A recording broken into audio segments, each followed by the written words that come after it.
Okay, so I'm going to be reading the story that I created called The Princess Swan and Anansi.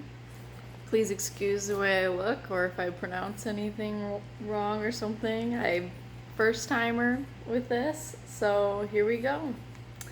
Once upon a time, there was a Princess Swan.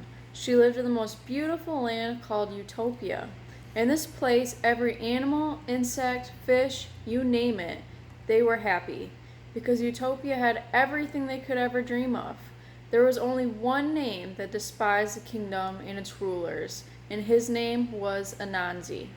Anansi is a large, hairy, scary spider who can't stand others who are happy. This all started after his family disappeared without warning after a huge storm that went across the land. He believed that it was somehow the king and queen's fault because they controlled the happiness of the land. Anansi planned to get back at them with revenge by trying to kidnap the beautiful princess. How would the spider be able to kidnap a swan, might you ask? Well, by tricking her into his trap. While the Princess Swan was strolling through the kingdom, she saw Anansi. Her parents have always warned her not to talk to the spider, but she's always saw the good in others and wanted to somehow make him feel better. She walked over to Anansi and said, "Hello, Anansi. What a beautiful day it is in Utopia. Would you like to take a nice stroll through the kingdom with me?" Anansi saw the perfect moment to trick the Princess Swan into his trap. He replied, "Well, I suppose I'm not busy. Would you mind if we took a different path? There is this beautiful secret pond I discovered not too far that I am sure you would love to explore." The Princess Swan responded, "Yes, I'd love that." The spider gave a smile to the princess and muffled "perfect" while smiling because he now knew he could avenge himself for the king and queen's evil doings.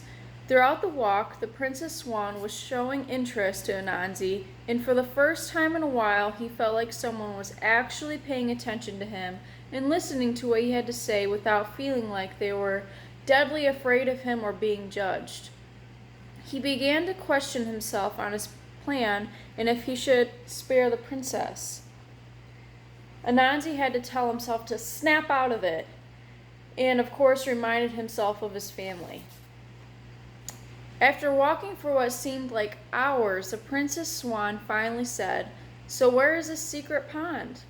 Anansi replied, "Right here," and then he shoved the Princess Swan into a steep hole in the ground where he knew she wouldn't be able to get out, and he quickly put a net over the hole so that she wouldn't be able to fly away.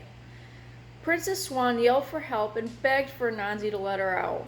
He began to tell her that he was sorry, but he had to avenge himself for what her parents did to him. The Princess Swan then began to explain what really happened to his family. She said, "Anansi, your family is alive. My parents have been searching for them, and it turns out that they were carried out by the large storm that very night that they went missing.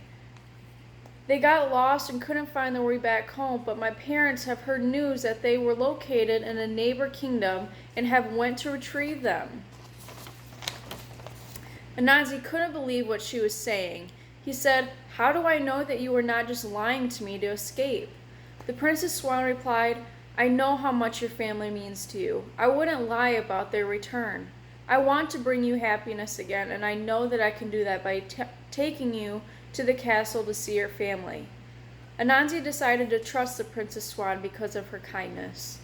On the way back to the kingdom, Anansi apologized to the Princess Swan for being so cruel and tricking her. The Princess Swan said that she forgave him because she knows that all he wanted was to have his family back.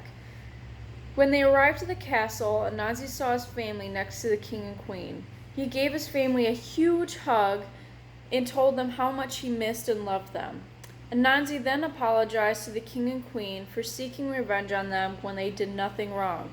Like the princess, the king and queen forgave Anansi and wished him and his family happiness again. And that is exactly what Anansi got. He was so happy to have his family back and also a new friend. The Princess Swan became close with Anansi and his family from that moment forward, and utopia was finally filled with joy, love, and happiness.